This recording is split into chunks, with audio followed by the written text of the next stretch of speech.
तीन नाम आते हैं आपके सामने, अम्ल, सार और लवण। अब क्या होते हैं अम्ल, सार और लवण? आपने एक नाम सुना होगा pH scale, potential of hydrogen. एक ऐसी स्केल होती है जिसका मान होता है 0 से लेकर 14 के बीच में, और इसकी जो बीच की वैल्यू होती है वो होती है 7। अब देखिए, किसी पदार्थ की पीएच ज्ञात की जाती है कि अगर उसकी पीएच का मान 0 से लेकर 7 के बीच में आता है तो वो क्या है? अम्ल है।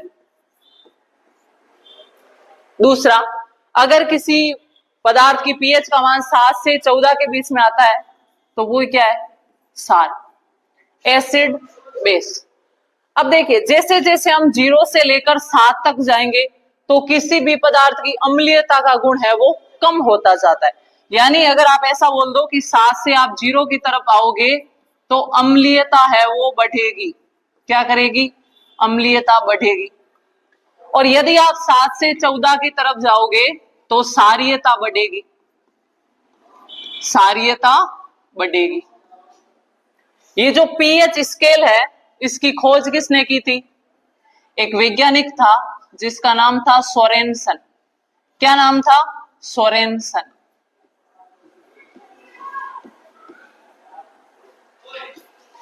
पीएच स्केल की खोज सोरेनसन नामक वैज्ञानिक ने की थी। उसने देखा कि प्रत्येक पदार्थ की पीएच निकालो, मापन यंत्रों द्वारा पीएच निकालो। अगर उसकी पीएच का मान 0 से 7 के बीच में आ रहा है मतलब कंफर्म हो गया वो पदार्थ क्या है? अम्ल है। अगर उसकी पीएच का मान 7 से 14 के बीच में आ रहा है मतलब वो पदार्थ क्या है? सार है। अब एक पदार्थ ऐसा है जिसकी पीएच है 1 और एक पदार्थ ऐसा है जिसकी पीएच है 6।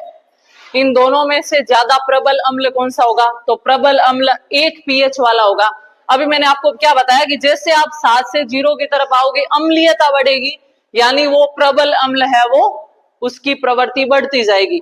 तो एक पदार्थ है जिसकी पीएच 1, एक है 6, जितना कम पीएच होगा वो उतना ही प्रबल अम्ल होगा।